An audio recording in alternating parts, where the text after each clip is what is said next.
life's biggest questions are answered through intimate conversations with people just like you who've risen above life's challenges and desire to share their knowledge to help others. I am your host, Christy Knights. Welcome to Unsung Heroes Live podcast. I am so glad to share this space with each of you and to be able to remind you that you are an incredible hero in your own way. And today we are spending some time with Terra. And Terra, Christoff, is a PhD, and she comes to us as a purpose-driven coach. And let me just share with you a little bit about Terra. Terra's purpose-inspired business coach. For the past 15 years, she has helped women entrepreneurs embody their soul's purpose so they can go from feeling like they aren't living up to their full potential to feeling confident, passionate, and aligned in their business. From there, they are able to have a bigger impact and truly live their calling. Terra also is a certified Best Year Yet facilitator and leads individuals, groups, and organizational teams through a proven process to create their best year by focusing on what truly matters to them. Terra, we are so excited to have you. Welcome. Thank you so much. I'm so happy to be here with you today. I love the mission of your work. I think it's so important. Thank you so much, Terra. So spend a few minutes sharing with our listeners what led you down the path of coaching. Yeah, well, I actually always thought I was going to be a psychologist. And when I was about 12, maybe 12, 13, 14, like during that period, I saw a therapist and it was extremely powerful for me. And I thought, okay, this was so helpful for me. I had a lot of dysfunction in my family. My father was an alcoholic and just, it was enormously helpful. So I sort of made this intention for myself that when I grew up, I would become a psychologist. And I, was on that path as an undergraduate and graduate school. And then something happened when I was like 2 years into an advanced degree program where I just started really struggling with depression. I was 42 now. I was about 24 at the time. And I didn't quite know what to make of it. But a friend of mine at that point said, summer's coming up. Maybe you should just take a little bit of time off, and tell me about a retreat center in Big Sur that I wound up spending some time at. And also, started seeing a therapist and getting help with the depression. But I do feel that it was a combination of things. It was, I definitely have a biological kind of endogenous depression, I guess you'd call it, which just means, people in my family, a lot of people have depression. But it was also that there was something off with the work that I was doing. Even though I have such enormous respect for the profession, something wasn't feeling fully aligned for me and how I wanted to work. So I discovered coaching shortly after that kind of break period I had, where I really connected to some of my passions that I let go of, which theater was one of them, some creative, hobbies that I had. And just got to be in a beautiful place and reconnect to myself, and then met somebody who was a coach. Great. Started to explore it, and the rest is history. Yeah, that's great. So Terra, spend some time and talk to us about the depression. What were some of the symptoms that you first recognized that you were struggling with? Well, I had always been somebody who had a lot of passion for life and a lot of enthusiasm, and always had a lot of different projects going on. And when I felt myself like struggling to get out of bed in the morning, I knew that something had to be wrong. I felt like, I remember being on the BART. This was in the San Francisco Bay Area Rapid Transport. And I just felt like I wanted to cry. And it was interesting because it wasn't like there was a particular thing. Mm-hmm. I knew that I was pushing myself a little too hard at school, because I was seeing clients. I was a full-time student and I had another job on top of that. So it was kind of like 3 different jobs. So I do think that was a catalyst, that I was pushing myself too much. But I think the main signs were just, I kind of lost a sense of pleasure in life. I found myself crying for no reason. It was difficult to motivate myself, and I'd always been a motivated person. So it was really hard to, I felt like I didn't know who I was anymore. Hmm. How long do you say you spent in that state of depression before you began to reach out for support? Well, I am blessed that I was, a therapist in training at that time. So I knew that something was off. It wasn't that long, really. It was probably maybe like a month and a half, 2 months. So it was fairly quick, I think, compared to the average person. Yes. But, that was a challenging journey too. I mean, in some ways I connected with a really wonderful therapist and that part was great, but he suggested a psychiatrist and I had just some challenges like around medications and side effects and things like that. But yeah, it wasn't that long of a process, but kind Mhm. of getting back on track was a little bit, of a longer process. Yeah, yeah. So whenever he suggested medication, what were your thoughts about medication? We know that there's so many different theories and a lot of people can get up in arms about medication and so many opinions. What was your thought then? Yeah, I mean, I've I was at first like, I don't know about that, but then I thought, well, maybe this is something that could help me. So I was willing to try it. What was unfortunate, and I think it's important to note, and now we know a lot more about medication, is he thought I had unipolar depression, so he thought he had a particular kind of depression, and it would be treated with antidepressants. That was, standard. But it became clear later on that it was actually a more of a diagnosis of bipolar 2. Okay. So antidepressants are not recommended, and they didn't work for me. And I kind of had like what would be called a hypomanic episode. And so, yeah, it was a challenging path there. So for our listeners, can you just briefly explain the difference between unipolar, bipolar, and bipolar 2? Yeah, and you're more the expert. I'm not as much in the psychology world, but from my point of view, the unipolar, it's just more of like a straightforward depression. There's not any characteristics of bipolar going on there. It's commonly treated more with antidepressants.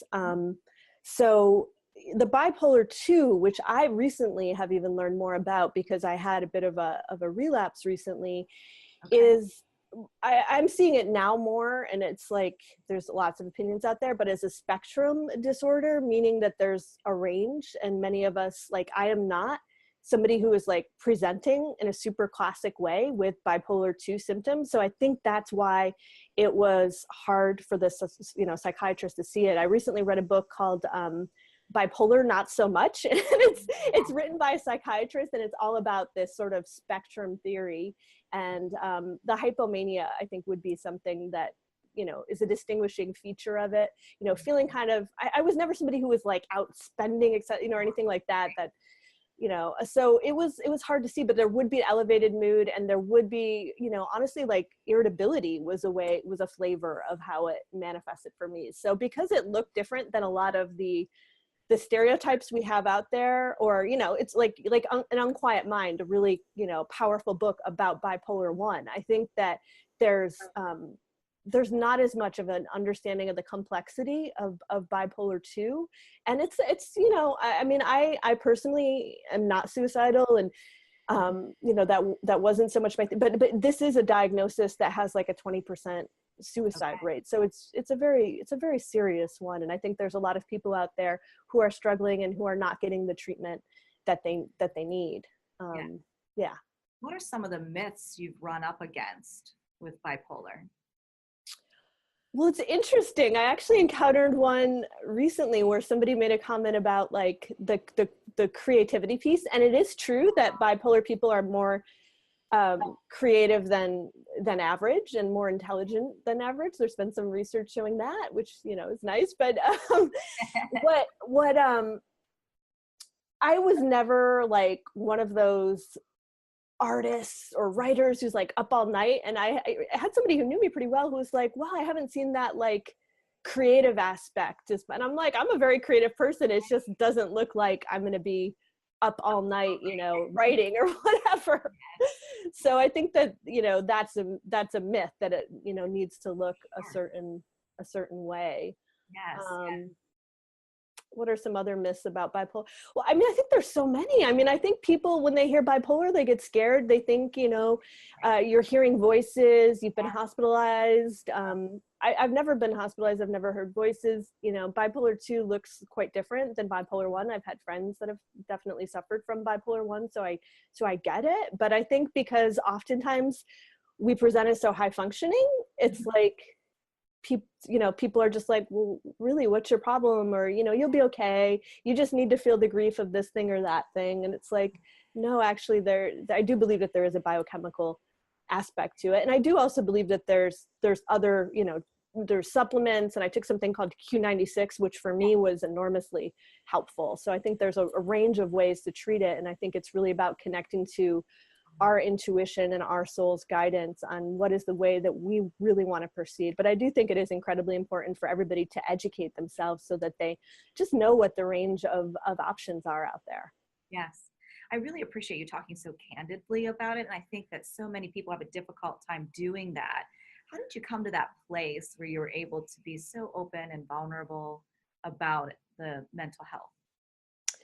To tell you the truth, I mean, I've shared a bit about the depression, but this is the most publicly I've ever shared about specifically bipolar 2.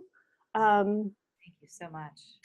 Yeah, no, I feel like some sadness. It's like, I think because, having recently had a bout with it, yes, I feel like it's so challenging to go through this. And it's like, yeah, it's incredibly important that we talk about these things, because there are so many people out there that are struggling and they don't know exactly what's going on and how to get the support that they need. So I just feel like the more transparent we all are, the more we create a space for other people, whether it's bipolar 2 or just something that they're struggling with in life that maybe they don't feel comfortable sharing about.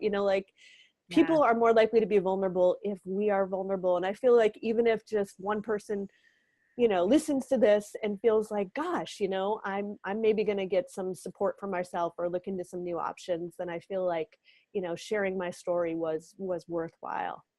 Yeah, absolutely.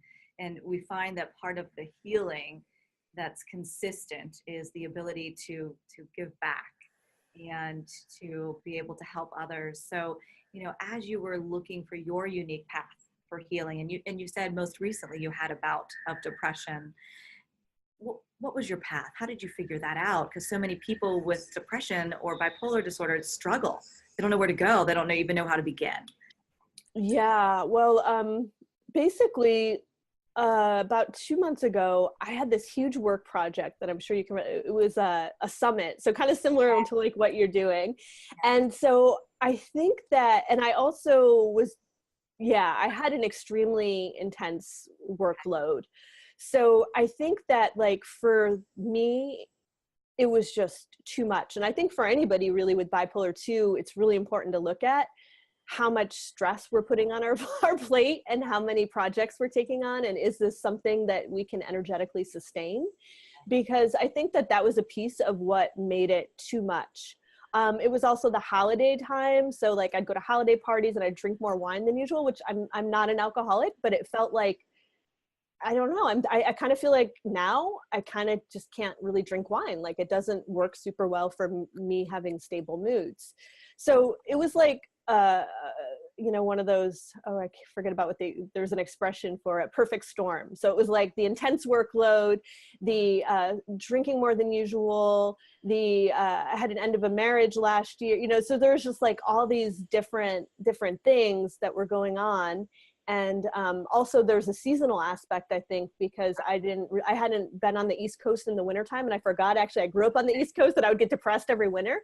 So I feel like there was just a perfect storm of things happening. And so the next month, which, is really this month, January, I started feeling really like more depressed. I noticed I was crying. I noticed that I was having some struggles with doing things that should seem pretty basic for me. And I hadn't felt that way in a long time, because 3 years ago, I went off all medication, went on Q96, read this book called Med Free Bipolar, implemented this stuff and thought like, okay, I'm done with this. And then I was like, okay, I'm not, clearly. And it was pretty challenging. And to be like, to be totally honest, it's like I reached a point again where I was like, okay, maybe I need medication, and tried a medication that didn't work for me at all. Whatever, my body just rejected it. And I wound up in an emergency ward because I was like, I didn't understand what was going on. I was throwing up. I had these weird twitches, it was pretty intense. So I was like, okay. And and then anyhow, and I have a unique situation too, where I actually had the Steven Johnson's rash, which I would encourage anybody who has bipolar and takes Lamictal to look at. There's other medications too that can, trigger that rash. But I'm not familiar with that rash. What's that? I'm not familiar with that. Okay, it's very important. I think that, so it's like 1% of people who take Lamictal, which is kind of the recommended treatment, will develop a rash that can become fatal and can lead to internal organ failure. And it starts with a rash. Okay. And because I had that rash, there's a lot of other medications that I can't take as well. Carbamazepine is one of them where you're more likely to have. So it's like most medications aren't an option for me because psychiatrists, fortunately, are like, you've had this rash, Right. You could, you would potentially die. So it's a pretty severe side effect.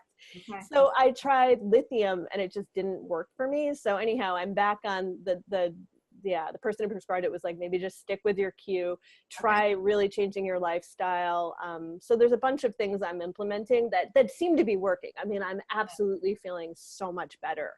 Good. So yeah. Great. So really it is about knowing yourself and knowing what works and being able to hold on to that and be consistent with self-care and looking at what you're doing to make sure that it's a healthy environment that you're living in, in terms of stress levels. Absolutely. Okay, good. So share with us then, what's the advice you give when you're coaching and they're really struggling and they're stuck? How do you help them move through based on your life experiences? Yeah, well, I mean, I think everybody is so unique that it's challenging. There's no like one way to answer that, but I feel like one thing that I always do look at in my coach training, they call them gremlins, that you might want to call them limiting beliefs or saboteurs or inner critic.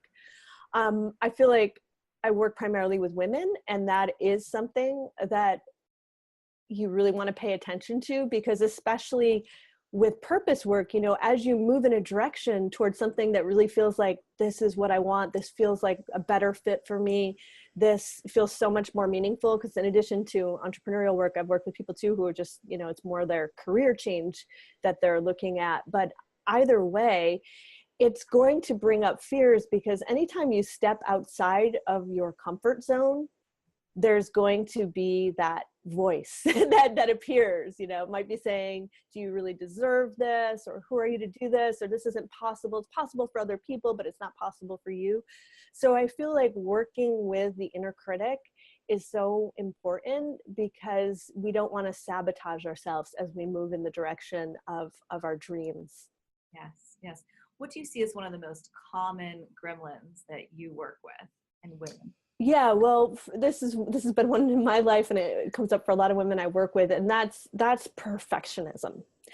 It's like, I'm not going to move forward with this thing until it's perfect, or like spending 6 months on a website to get it perfect before you launch, or feeling like you have to have the offering that is like, 100% perfect before you put it out in the world. Or, another big one that I've had that a lot of my clients have is the advanced degrees one. It's like, okay, I need another degree or another certification to prove my worth. And it's like, I just think it's so important to say that while those things are helpful, it's like, I'd say 90% of the time with people I work with, it's not about the certification. It's about recognizing the value that you have, and especially with your life experience, because when it comes to your purpose, I mean, so many times it's revealed in the path that we've walked, in the challenges that we walked, in the dark nights of our soul, that oftentimes, not for everybody, but for many people, has a lot to do with the message or the audience, or, how they're meant to serve and show up in this world. So I feel like that has so much value. And honestly, that's what people are far more attracted to. I've rarely, you know, I did my coach training at a place called Coach Training Institute. It's a great place, but like it was a wonderful program, but I've never had, maybe like once I had somebody say, so where did you do your coach? You know, they're more interested in, can you help me and do I connect with you? And I really think what you're saying, Christy, about transparency is so important. Like that's what people are hungry for. And that's what they want to know. That's your credential right there, your life experiences and your vulnerability with that. Yes. When we're able to be transparent, then the other person feels valued. They don't feel like they're crazy. They feel like what they have to say is important and that you listen. So, you know, in your journey to becoming a coach and what you do, what life experience do you take in with you that was the most influential? It's interesting. You know, in some ways, I feel that it actually may be the depression. I had a healer recently say to me, you really need to find the gift in that and to see it as a teacher. So I have been working that right now and just seeing how it's been enormously helpful for me with connecting with clients, because even if they're not struggling with depression, they're at a crossroads. And I often think about the season, what season of life are we in? And for a lot of times, people who are in a big transition in their life or wanting to birth something new or are kind of in that phase of descent, you know, looking inward and going, okay, what is it I want to do? It may be more of like a winter phase that they're in. And, you know, in winter, there's actually tremendous growth happening. We just often don't see it until, you know, in spring we see with the green and the sprouting. But I feel like my life experiences allows me to meet people where they are and work on a more soulful level, because it's deep work to really move towards your passions and to follow your purpose and to create the life that you want. And it does mean confronting some really challenging things. So I feel like my experience with depression gave me some depth and an ability to really meet people where they are at in their journey. Absolutely. That's beautiful. That's beautiful. And that's who you are. And that's where your value is too. So for our listeners, share how they can get in contact with you, what services you offer, and just, you know, a way to connect with you. Yeah, so you can connect with me by visiting my website, which is terrachristoff.com, and it's TerraChristoff.com. And I do coaching, you know, as you probably got from this interview. I prefer to work with people in a deeper format. So my sessions tend to be more focused on that and my programs, I guess you could say, rather than the one-off sessions. But if you are feeling the call to work together, I would encourage you to check out my website. And if it's a fit, you know, we could do a complimentary session and see if it would make sense to begin a journey together if you're really feeling called to step into your purpose work. So flesh that out a little bit for our listeners. What do you mean by purpose work? Yeah, so whatever you came here to do, specifically in the realm of work, I'd say right now, 80% of my clients are entrepreneurs. So that may look specifically like, what is the business you want to start, or what are the tweaks you want to make to your business to really have it be aligned with your purpose and who you are right now. Or it might be, you know, you're not clear what your purpose is. You sense that there's a transition that needs to happen in your life. You're frustrated with your work and you're not sure what direction you want to go. Do you want to start a business? Could you make your job a better fit? Or could you find another job that would be a better fit for you authentically? Well, I lead you through a process to really get clear on what are your brilliances, what is your mission, what is your vision, and how can you move through whatever we talked about the gremlins are, or the challenges and limiting beliefs, so that you can really step into that vision that you have for your life. Great. And do you offer individual and group, just individual? What's your style? Yeah, I mean, at different times, different things, always individual. And I likely will have a group program specifically for entrepreneurial women this year for sure. Great, great. And does someone have to live in your city to receive your work? No, I work totally virtually Oh, on great. Zoom, yeah, or on the phone. So yeah, I could work with anybody, anywhere. In fact, I have a lot of clients in foreign countries. That is awesome. Yeah, we definitely have an audience. In England, I have a lot of Yeah, people that I work with that are looking forward to this website in England, and so I love ah, that awesome. you are virtual and on the web. I think that's a great way for global reach. I love England. I was in Glastonbury this summer. It was so Yeah. beautiful. Yes. So Tara, if you could write a thank you letter to one person, who would it be? I think it would be actually that therapist who I worked with in my 20s, who was enormously helpful in helping me see the depression as like on a soul level. He never pathologized it. He always asked, what is this depression trying to say to you?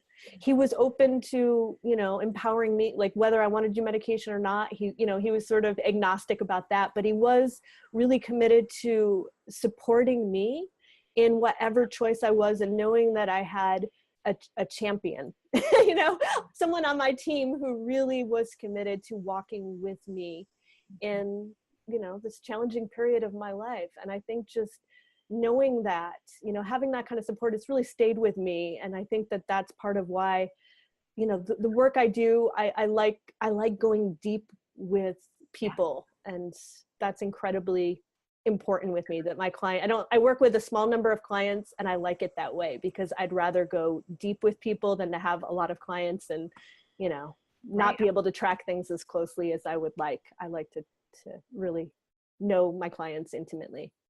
Yeah, and I think oftentimes people will be fearful of that.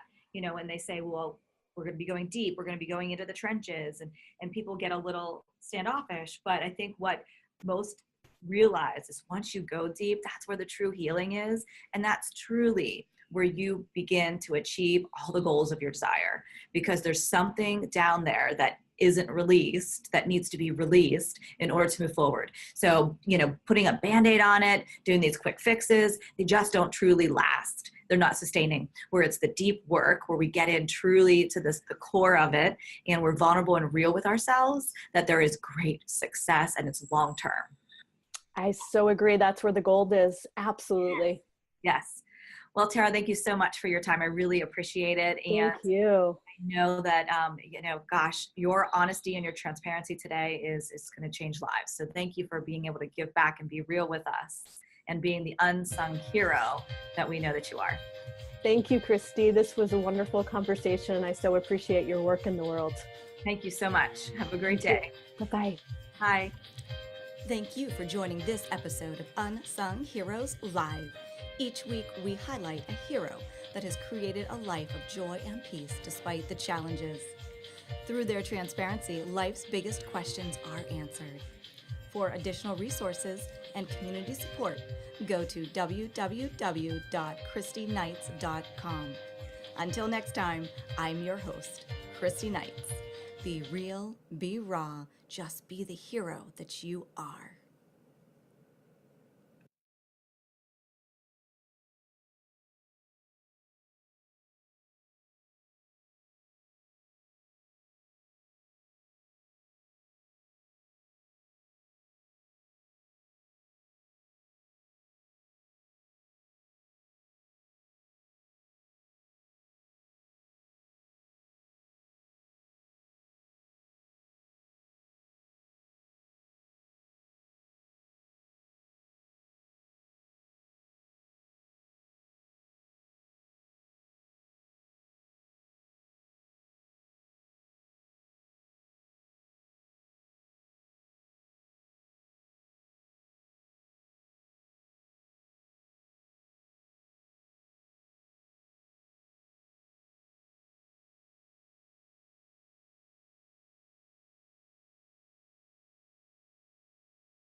are.